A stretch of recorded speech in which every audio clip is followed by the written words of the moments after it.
Good morning, good morning, good morning, good morning. I am Tamara Johnson Shealy. Good morning. It is a gloomy Friday morning. It is, what's the date? Oh my gosh, it's June the 7th, y'all. This year is going by so fast. I am Tamara Johnson Shealy. Good morning. Woo. Pardon the technical difficulties. Let's see who's with me this morning. We are having all kinds of problems. David, where are you? Let's see. Oh Lord. He walked away from his desk. We're getting started on this broadcast. Good morning. I am Tamara Johnson Shealy. Mr. David is going to join us. Robbie is going to join us in just a bit. Look at him. There he is over there. Let's see. He's coming, y'all. There he is. It's never a dull moment with David. David, have a seat, please, and get on the broadcast. Good morning. David, you can't get up in the middle of the broadcast, David. Okay. I'm here and I'm glued to my chair. Thank you. What's going on, David? How have you been? Oh, I'm okay. I'm doing all right. Thankful I'm still vertical. Amen. Amen. Busy week. I was on Egberto Politics Done Right with Egberto Willies this week, and you know what? We had a very hot conversation. We started talking about everything from reparations to the Democratic Party, Black people, white people. David, you're not glued to the chair. I just had to get I wanted to get my water and. David, you got to realize people see all of this, right? Yeah. Never a dull moment. But reparations, David, I wanted to really start. I know you're working on a project where you're getting ready to do a major talk, and we'll bring that into the conversation as well. But I wanted to start out talking about this whole American descendants of slavery movement that is taken off across this country, David, and so few people. Well, they better pay attention. The Democratic Party had better pay attention to what is coming down the pipe with this ADOS movement. Hashtag ADOS, American Descendants of Slavery. Have you heard about it, David? Yeah, I've heard a bit about what's going on with it. I've been thinking about, my special responsibility, as a European American person, as to how to bring this, communicate with other European Americans about why this movement and the demand for reparations would be in their interests, and it has a lot to do with the overall issue of solidarity and how we work together to give each other mutual support as people who are overwhelmingly working class, and that we have a group of people, African Americans in this country, who have been whose labor has been stolen from them for all of that time, and under Jim Crow, under the contract peonage system, again, labor theft. I want to read a couple of passages from the ADOS website. It's www.ados101.com. For those of you that are interested and really want to get on board with this, the website is ados101.com. One thing that it says, slavery was not a mistake so much as a precondition for a social hierarchy which requires descendants of slaves to remain a bottom caste and be made to suffer the necessary failures of a brutal economic system. It talks about slavery being manufactured on the back of Black failure. It talks about the millionaire slaveholders in the lower Mississippi Valley. They said that 4 million American slaves were worth some 3.5 billion back in 1860, making them the largest single financial asset in the entire U.S. economy, worth more than all manufacturing and railroads combined. Just the human beings in property. That's not including the fact that cotton production was the U.S.'s most overwhelmingly its most important export, and so its whole place in international trade is based on that. I think one of the things that they are getting at, which is really important for people to understand, is that this was a capitalist system.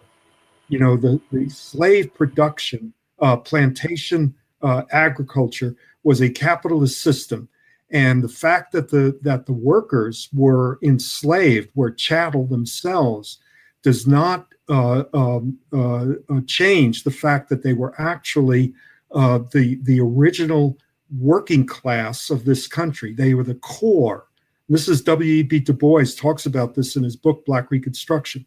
They were the core of the American working class. They worked in the largest enterprises in the country, namely those plantations that had 50, 75, 100, in some cases. George Washington had 250 people that he owned. He was the richest man at the time of the Revolution, or one of two or three, the richest men. And that's really important to understand, that this is a capitalist system. It's the foundation of American capitalism, and the way that African Americans were used in this plantation economy was that there was division of labor. You know, everybody talks about house slaves versus field slaves. No. There were people who were skilled workers who had just in the whole plantation was run on the basis of these folks. And one of the things that Du Bois points out is that this undermined the wages and the standard of living of poor whites at the same time. And that's another thing that folks don't get. So it's a capitalist system.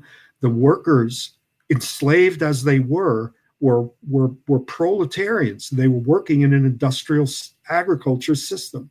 And at the same time, this did not help poor whites. It actually hurt them. It undermined their standard of living. Those are the folks that were now in the invention of the white race. So I'm going to shut up now. No, David. That's good. That is good to know right there, because there's a lot that we don't know about our history. So you have to bring us, you bringing us up to speed. I mean, this is helping me too, because keep talking, David. Well, I think those points are really critical for an understanding of how we get to solidarity. You know, if we're not aware, of the foundations of capitalism being in this slave production, this plantation agricultural system, in which there was African Americans on the plantation were highly productive, and particularly after the invention of the cotton gin, where this small hand machinery was able to pull the cotton threads apart and get these sticky seeds out. The productivity of labor for cotton production went up enormously, and of course the only thing that the workers got, that is the slaves, was subsistence. They did not get to control or to participate in any of the benefits of their increase in productivity. And guess what? For the last 40 years or so, since the 1970s, that's been the case for all American workers. All American workers' productivity has gone up by two, three times, and the profits from that increase in productivity have gone to the corporate elite and the top 1%. So that's why wages have been flat for the last 40 years. There have been no wage increases for the 90% of us who work for a living. And that, I think, is a very interesting parallel, that we need to keep in mind.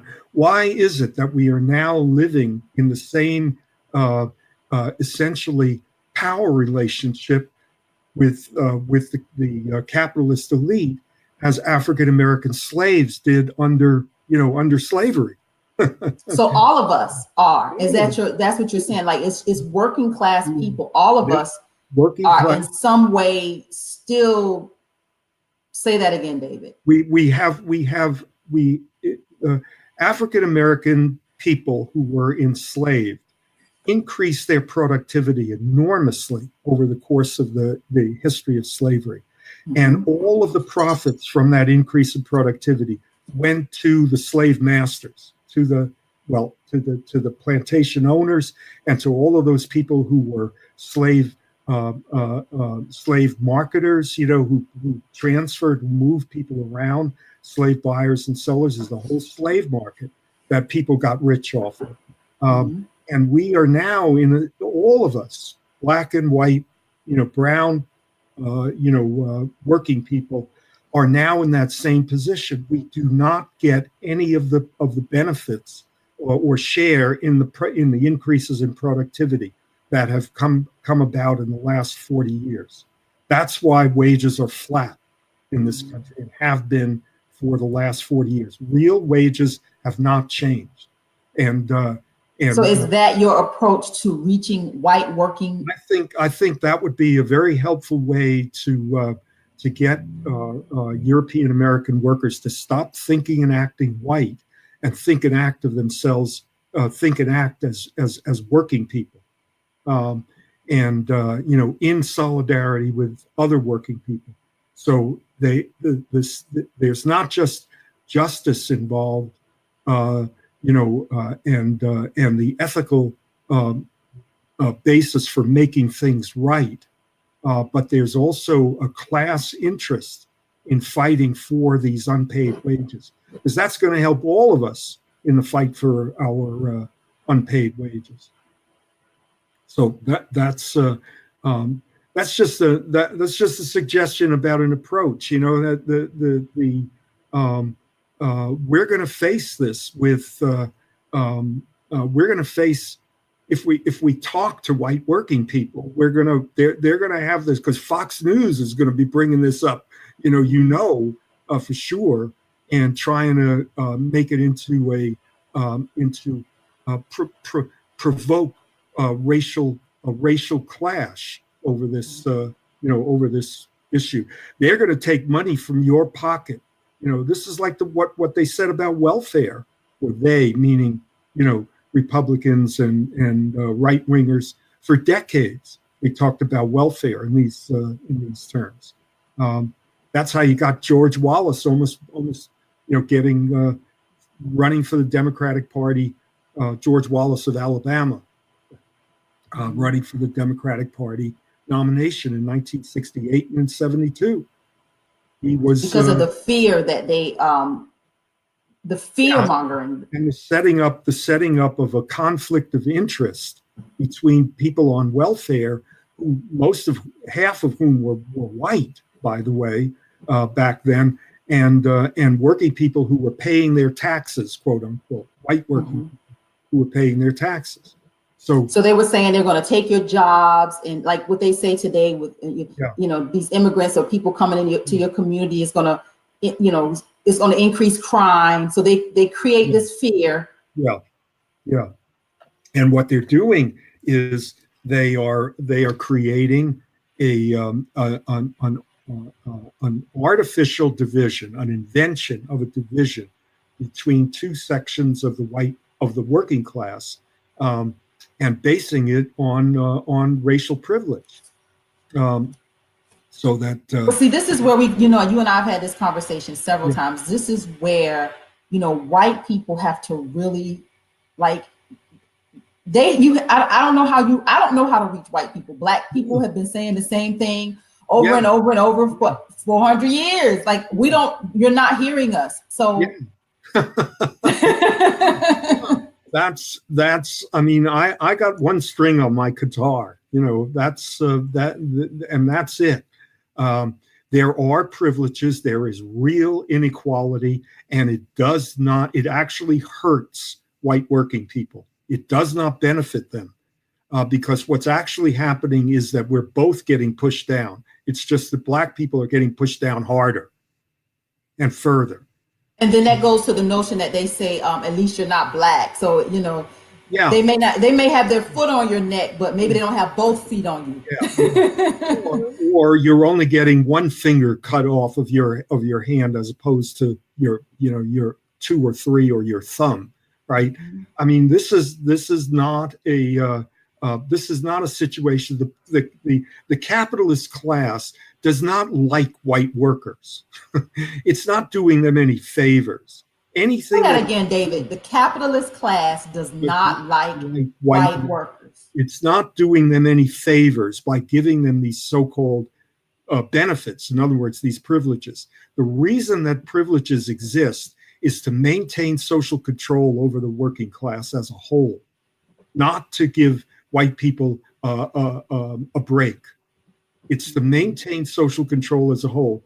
The capitalist class, since these plantation owners in the end of the 17th century and during the 18th century, came up with this social control system.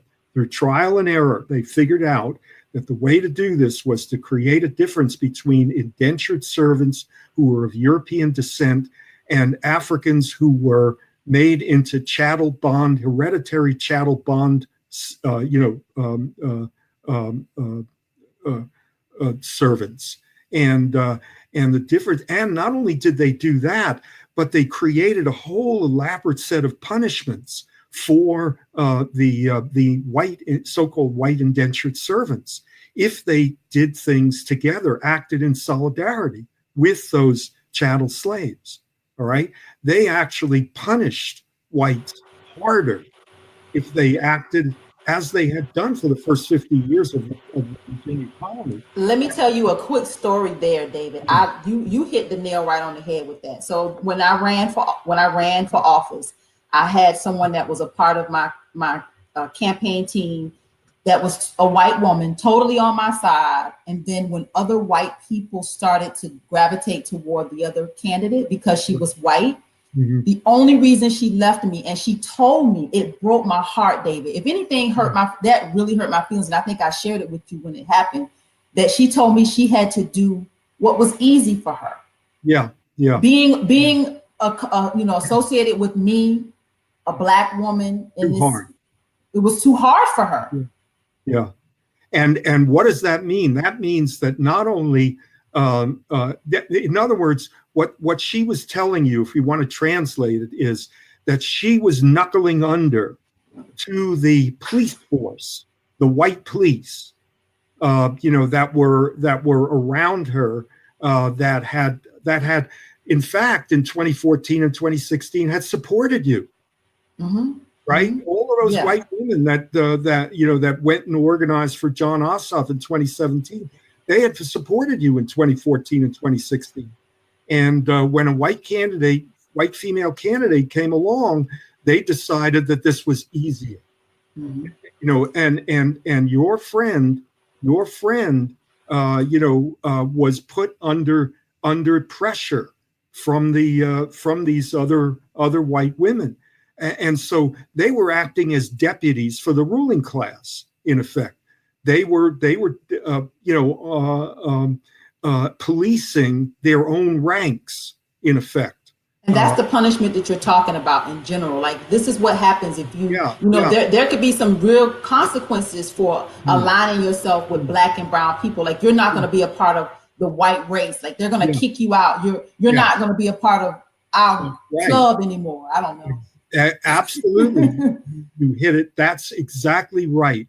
And it takes the early pioneers, the early adopters, the pioneers, European Americans who are actually doing this, are going to have to face some fierce, they're going to have to be, they are, I mean, because there are many, many people who are doing it.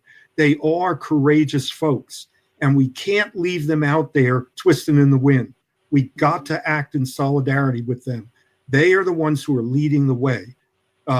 People who have, particularly people who have access to folks like was wanting to talk about, about fundamentalist Christians, who are white. Their African American Christians are not the same breed, as far as I'm concerned. That's a different religion, or at least it emphasizes qualitatively different aspects. And anybody who can reach out to those folks is really, really important for us to reach out to those folks. You mean those fundamentalist class? In the South, many of them are religious, deeply religious Christians who are caught up in a particular form of Christianity called fundamentalism, which is not the same as evangelical Christianity. It's a subset, fundamentalist Christianity started in 1910. It's the actual date, and in the midst of the worst period of Jim Crow, right? That's when it begins, with a whole set of pamphlets that were called the Fundamentals, a dozen pamphlets called the Fundamentals that were bankrolled by two oil millionaires in Los Angeles, and they printed up and distributed 3 million copies of this set of pamphlets, sent them out to every Protestant minister and theologian in the country to combat the new wave of biblical criticism and all of these other things that were going on, that were looking for the historical Jesus. They promoted this idea that the Bible is the literal truth, the literal word of God, that you had to follow every word and jot and tittle in the Bible as the literal in its literal sense, not, I think that's where I struggle, because you cannot follow, and I'm a believer, but I don't believe in the literal sense. I have to see it in the spiritual. And that's very different for me as a believer. Right. And these folks, I mean, this list of the 5 principles of fundamentalism starts with that. It says that you have to believe in the virgin birth. You have to believe that Christ died for our sins.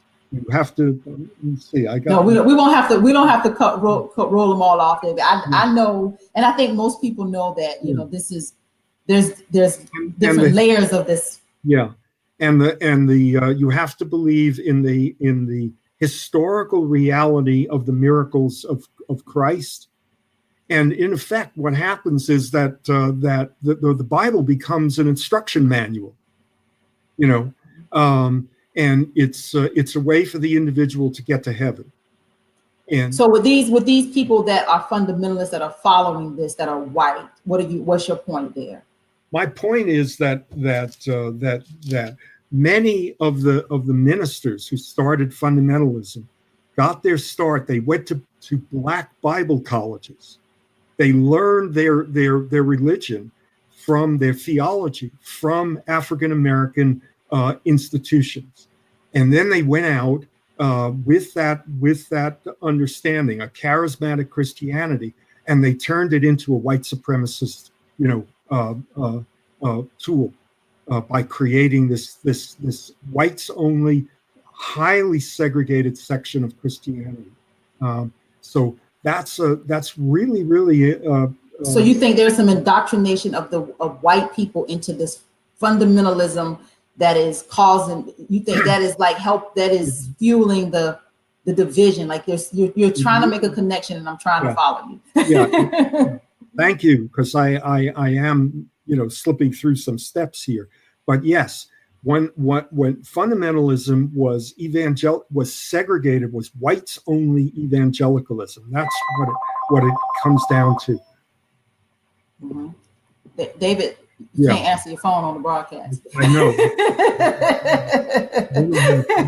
For those of you who know David, he'll get, he gets frazzled. It's okay, David.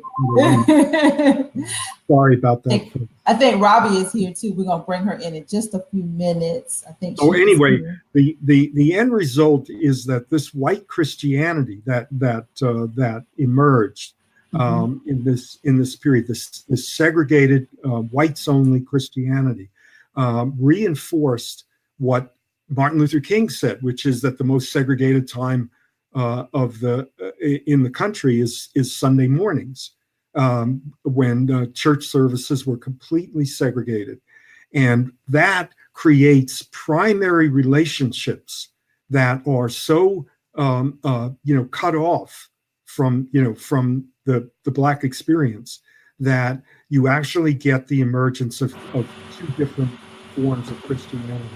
And you're right, because the Black church, there's a huge difference in the Black church and the white church. Now, we like to stay in church for a long time, David. White people are in and out, you're getting what you get and you're in and out. We're in there for quite a while. Well, there's lots of things about the social gospel, the teachings of Jesus, that are virtually gone from this fundamentalist religion. They are about the apocalypse. They are about a personal relationship with Jesus and with God. The social gospel is missing. That is the responsibility of the community to the larger community. One of the things that you can talk about is the way in which the parables of Jesus create a whole different message for Christians than the one that's in fundamentalism. So you're basically saying how this is all this is the inner workings of how white people think differently, because I want you to bring it back to where we are with the conversation. So they have this whole set of understanding when it comes to religion that is part of the reason why they think and act white. Yeah. It's part of thinking and acting white. It's also part of how the white supremacy and the disciplining of whites, to remain loyal to the white race, so to speak, is enforced, because these are very powerful relationships. Oh, okay. I'm getting it now. So you're saying that this is how they keep them kind of in line. This is how we keep the. Yeah, and it doesn't require a conspiracy or anything. There's no conspiracy here. It's that as people gravitate towards these primary, communal relationships, there is an interdependence that emerges that's very, very strong. But because this experience is completely white, there are no Black people that are engaged in these primary, communal relationships. It becomes insular and isolated and mutually reinforcing, because these are the folks that you get emotional support from, you get financial support, you find jobs through these kind of relationships. And the more that this is white, the more it reinforces the privilege structure. But okay, so what about these churches today that are now merging? Because I know there's a lot of churches now where you have a very mixed congregation. Yes. 9 times out of 10 is probably more predominantly white than, because we are still, as a people, we're just not, ready to go to church with a whole bunch of white people just yet. Yeah. So the Black church, I think, is still, for the most part, relatively segregated. I think there's this population of us that are migrating over to more of a integrated population, but we're as a whole, I don't think we're there yet. Yeah, yeah. No, I agree, and I think that is in some ways. I mean, I haven't really. Yes, Lori just said the rationale about slavery being biblical. Yeah, I mean there are lots of ways in which fundamentalism justifies the status quo, and the status quo meaning the racial status quo, not just the not just the economic and political status quo. The Southern Baptists have apologized for slavery back in the 90s. They're gradually getting around to understanding that they also supported Jim Crow on top of that. And there is, because of the tremendous pressure, particularly coming from liberal religion, people who are on the liberal side of the religious divide, there is a real vulnerability and exposure that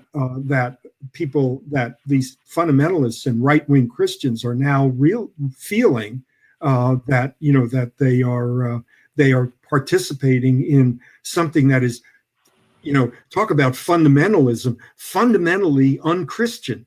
I mean, that's what is becoming. They're becoming much more aware of. But they also, anyway. So the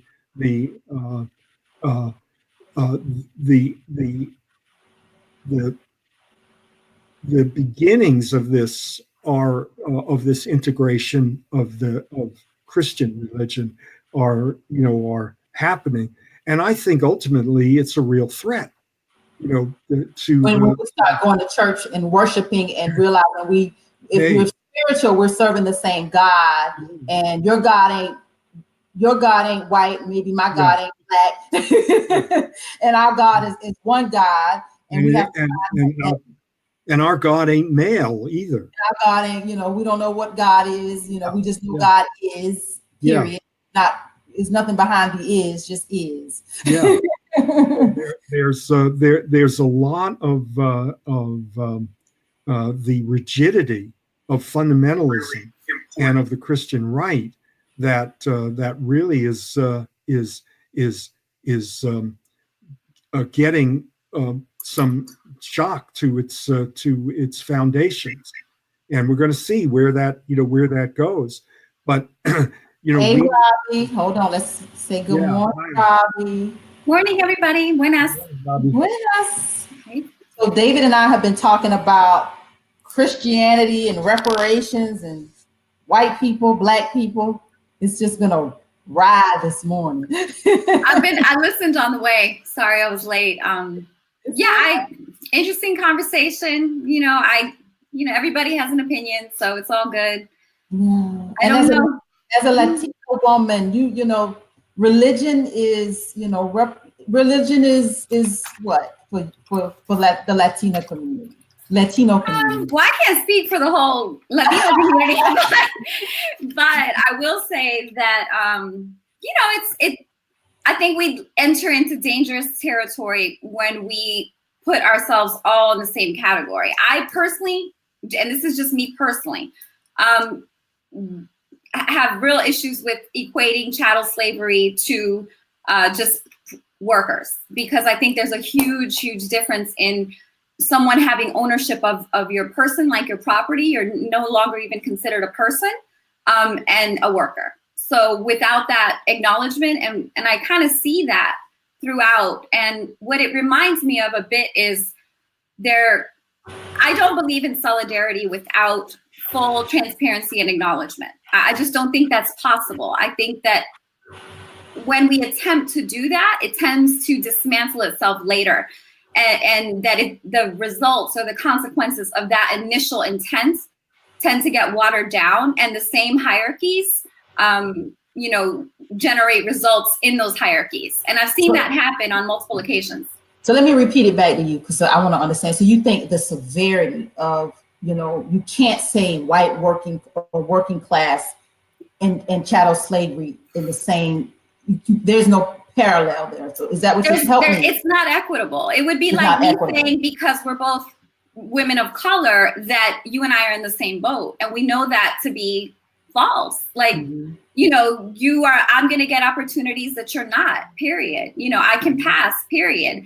Black people can never say, you know, I think there was a reference, David, you said something about, you know, you're not in the club, or your friend that you talked about who said, I got to do what's easy for me. Mm-hmm. Mm-hmm.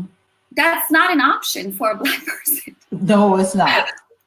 So what it reminds me of, and I'm not trying to poo-poo on what, you know, David is sharing, hey, Berto, and I believe in solidarity, but solidarity comes with acknowledgement. You know, it's almost like when you have a family and the family is dysfunctional and your family doesn't want to admit the dysfunction in the family, and you're like, but we're all family. You know, we're all in this together. We're all going to benefit. If we do not acknowledge that dysfunction, we are not all going to benefit equitably, and that is going to be a problem down the line. You know, I covered something, and I'll do it in my section after Alberto. But yeah, I've seen this too many times in neighborhood associations. We come in, we try to have a discussion, and respectfully, you know, our lighter hued neighbors appear to engage in something, you know, known as white fragility, and start crying. And all of a sudden the conversation becomes about how sad they are about what has occurred. And it's like, no, that's not the point of this discussion. You come secondary, and race relations, gender relations, and class relations need to encompass that to get somewhere fruitful, in my opinion. Yes. Good morning, Egberto. Good morning. And Robbie, why'd you do that to me? Why did you do that to me? What do you mean? Let me tell you what you did to me, because you're more centered than I am, and I'm a Black dude. And let me tell you what I mean by that. When David made the equation with slavery and the worker and all of that, I got into trouble doing the same thing. I did exactly the same thing David did. Exactly the same thing David did. And what I mean is, and I think the reason, I look at, don't get me wrong, I know that the whips and the cuts and the slices and the humiliation and all of that is real, right? But there's something within my psyche and build up that I guess I have pushed that and said, you know what? But I can beat that crap. I want to fight on a particular level. Mm-hmm.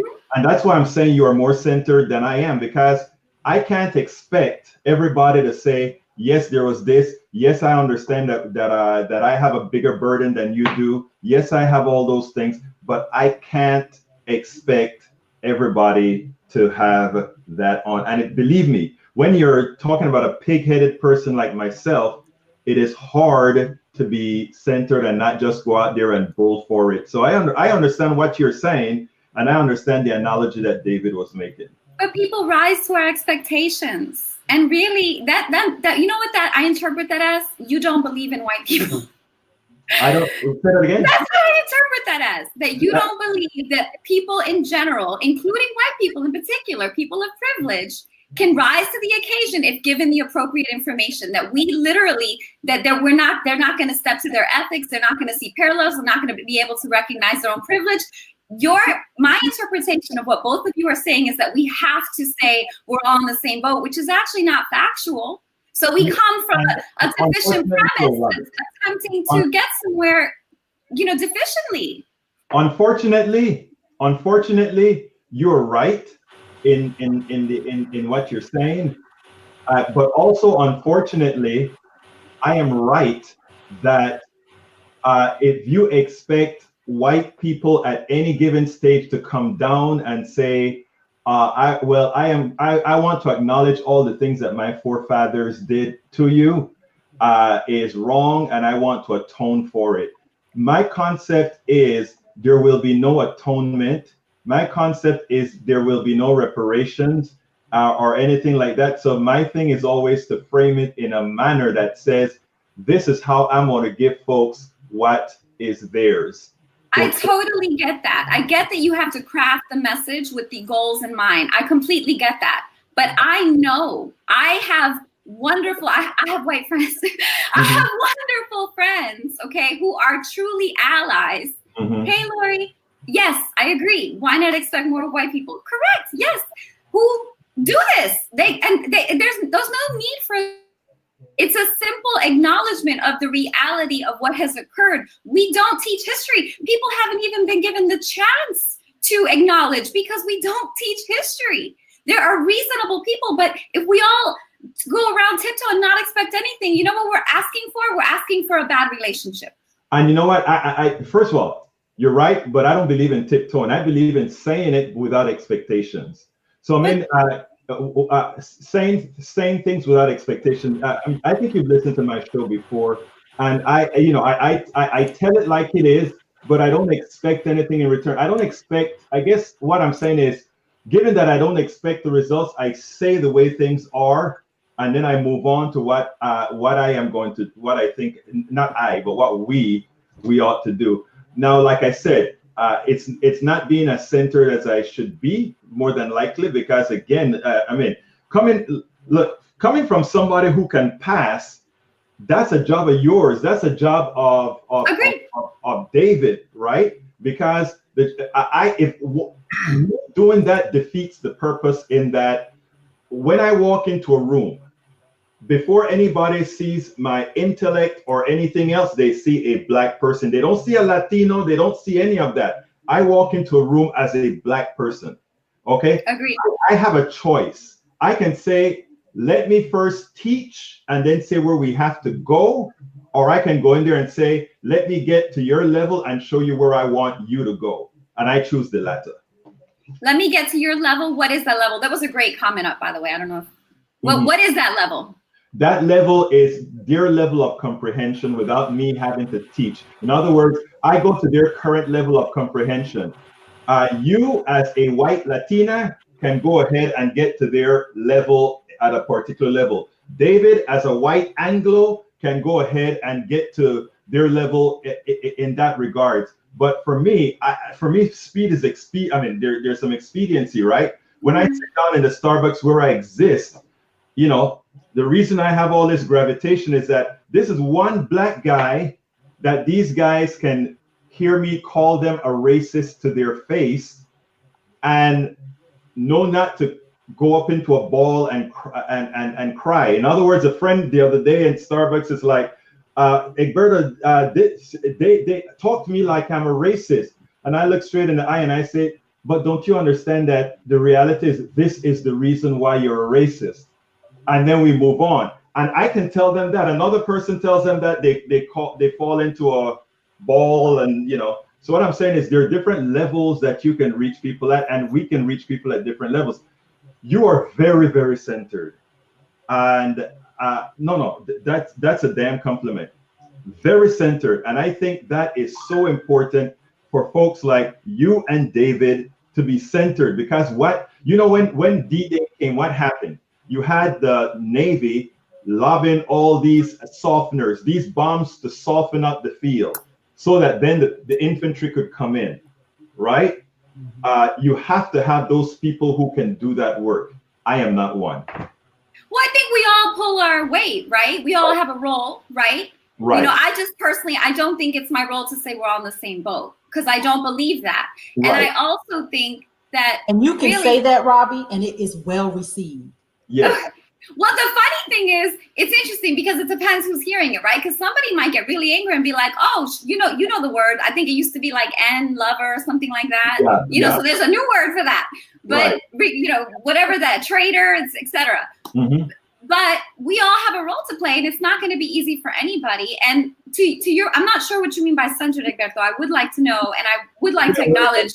I don't know what you mean by centered. Is that like a political term or a general term? No, that's when I joined Move to Amend, right? We had this term where we centered on race. In other words, there's something that I hear David talk about, and I never told him this, but I'm like, hey, David, you should be a member of Move to Amend. And the reason why is we centered on race, meaning we had everything based on race, and then show how race infiltrated our economics, how it infiltrated our body politic, how it interfaced our foreign relations. We had to center everything on race. And if I've been on your show for maybe 10 times now or a bit more, and the one person that is always centered on race is you. I mean, when you talk about Atlanta, and the issues within Atlanta, when you talk about the urbanization of the places, as you can see, I do quite a bit of listening. So I mean, and that is a damn good thing. You don't find a whole lot of that. You don't, when you got up and spoke to the mayor and you made those particular comments, those are things that you don't see.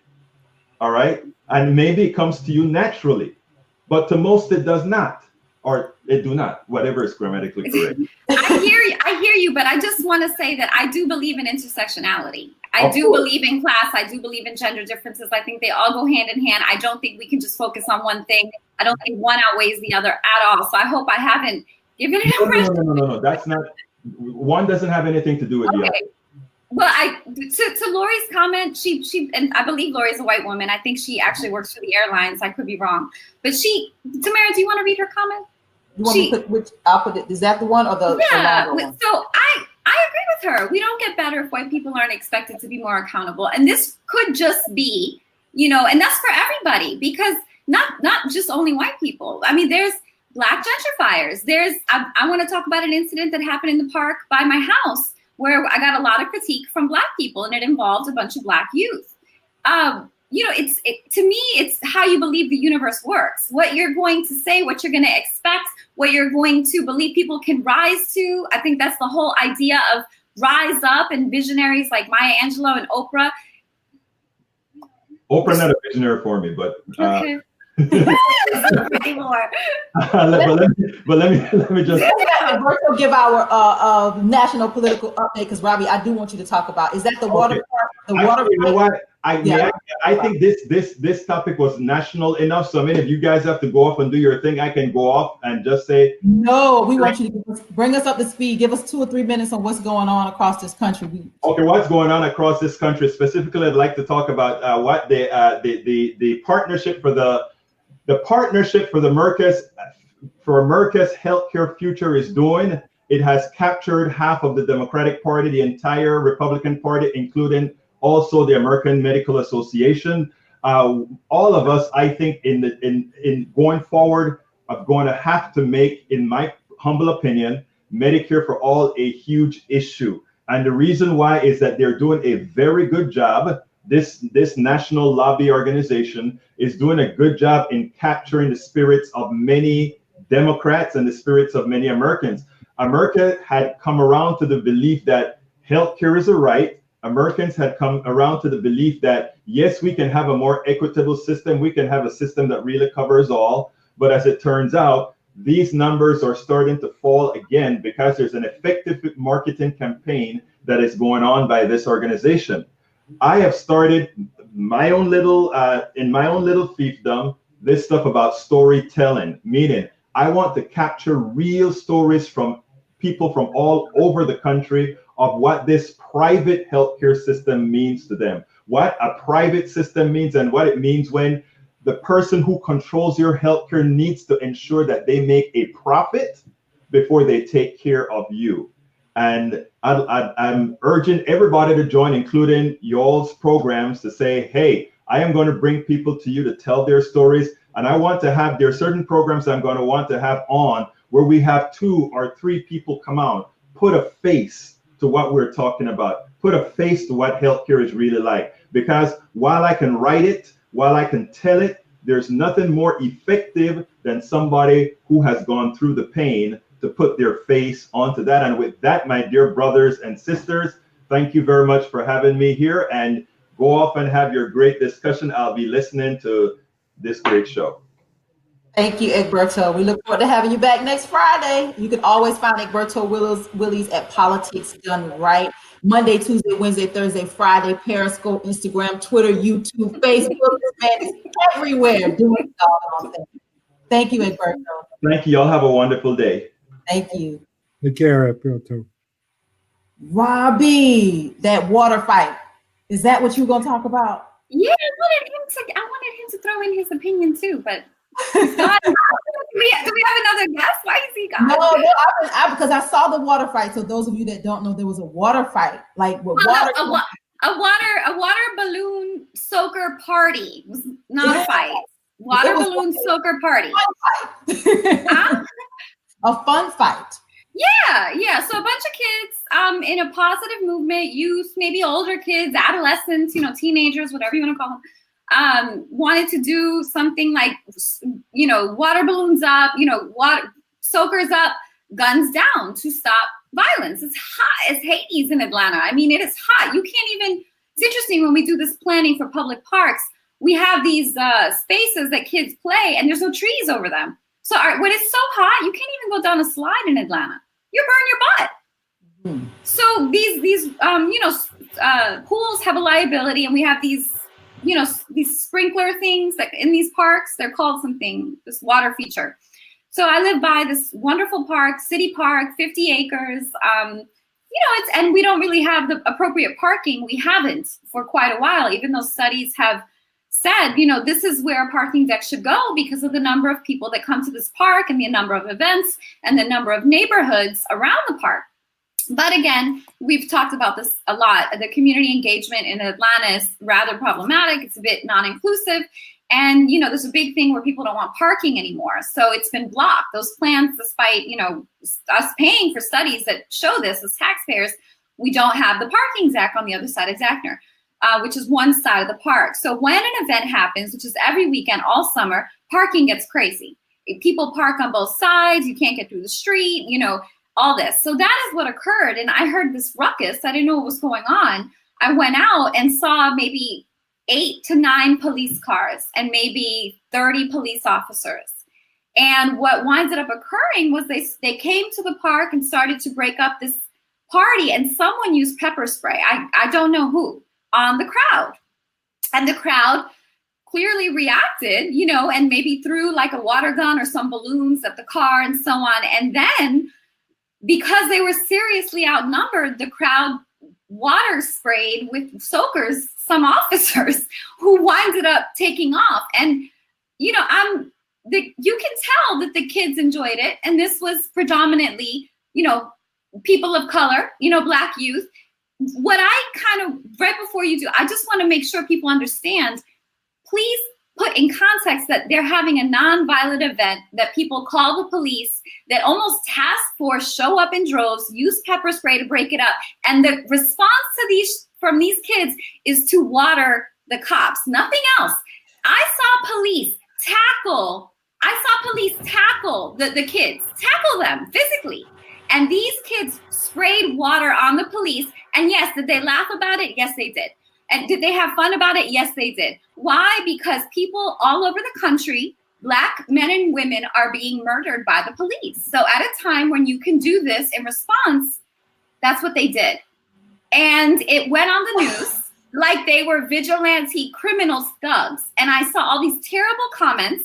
And when I videoed it and said, this is a shame, we have such a horrible gang situation and crime situation. Here these youths are trying to do something positive, and we vilify it. We vilify it, stick enforcement on them, call the police. There was no crime. It's not their fault we don't have parking. Okay, we've had this problem forever. And the response I got from Black people was, how can you justify this? That's it. Okay, so when I saw this fight, let me tell you what I thought, because I knew nothing about water party. We call it a water fight, a soaker party. We call it a water fight in the Black community.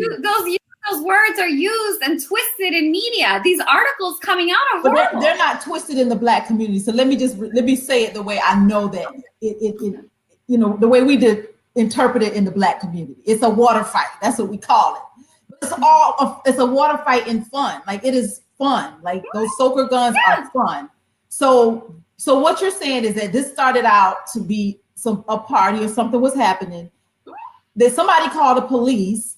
These kids, somebody gets pepper sprayed, and then they just start soaking the police with the police. No, they threw first water balloons at the police, and I guess apparently water disarms pepper or, firearms or something.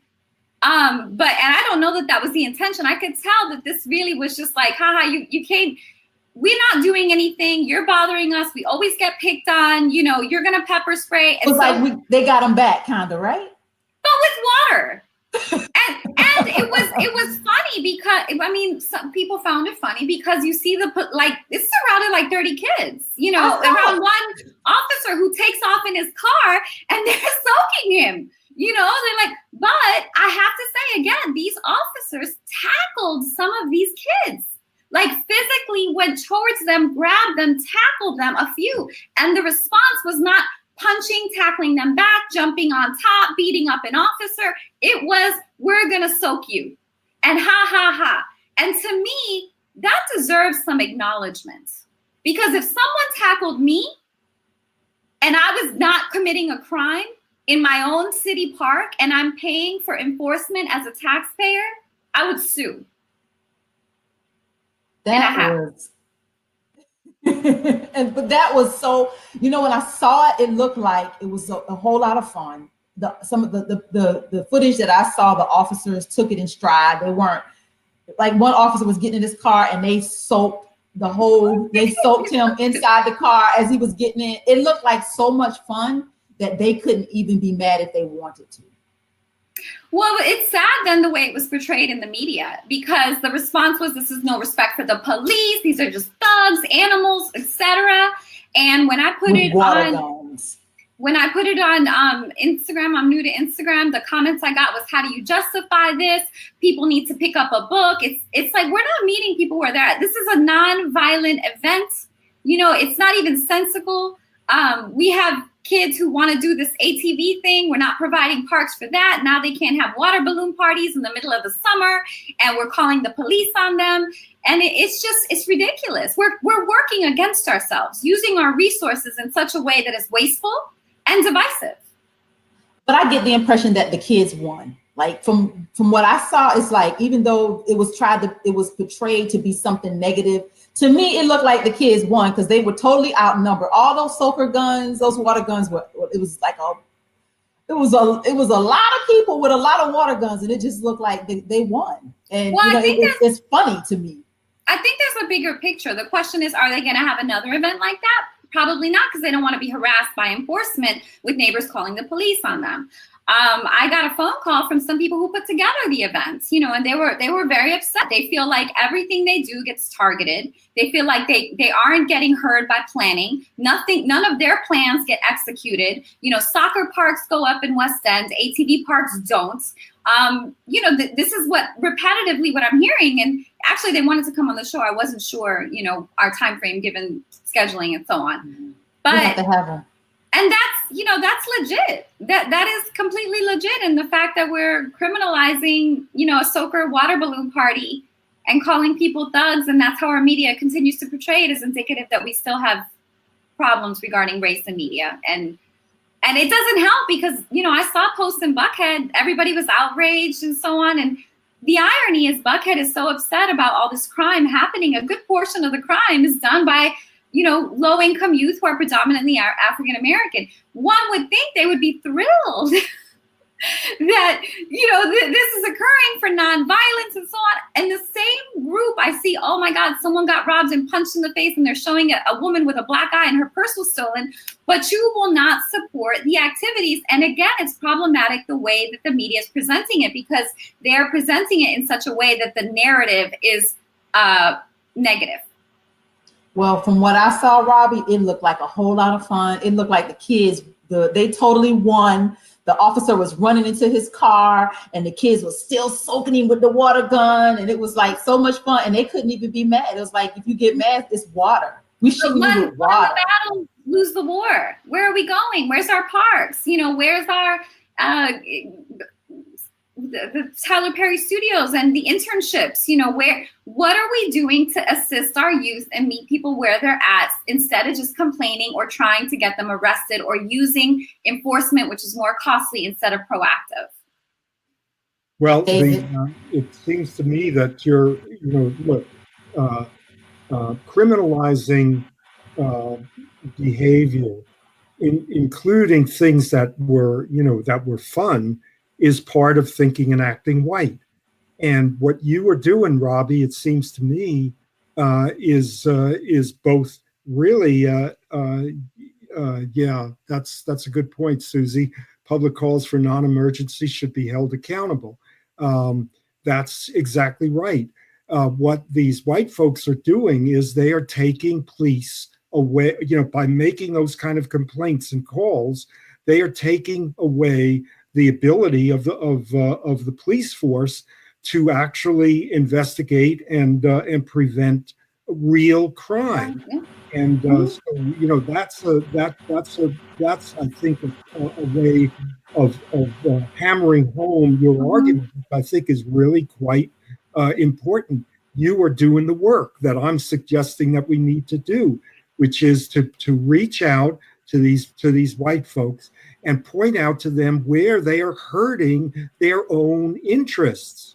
Okay. And that's all that I'm saying. It's not that what I'm saying is to equalize. That is exactly the opposite of the point that I've been making over and over and over again, which is that the inequalities that exist between black and white are a form or the way in which social control is maintained in this society. When you have white people in that neighborhood who are calling the cops on the kids, what they are doing is damaging themselves as well as the kids. All right. They're not doing anything for themselves. The privileges, the ability that they have to call the cops and get a response is not benefiting them. Okay. That's all that I'm saying. The fact that they have the privilege is absolutely correct. That's what it means to be part of the white race in this society. That you at the top of the hour, David. I'm gonna let you bring it on home with that last sentence. Go ahead. All right. Well, the fact that you can do that doesn't mean that you're actually getting benefits from it. And if we can't formulate arguments that make that point to them, that make that case to them, things are just going to go on as they are. Well, that's why we're here. That's why we do this broadcast every Friday at 11 a.m. with my trusty co-host, Ms. Robbie L. Caban, Mr. David Slavin. I am Tamara Johnson Shealy. You can find Mr. David right here on Facebook at Acknowledge the Divide. You can find Ms. Robbie at the MPU Resident Public Forum. You can find us all at tamaraforgeorgia.com. Thank you. We'll be back next Friday, same time. Same Facebook, YouTube. Power Have to a great power to the people. That's David.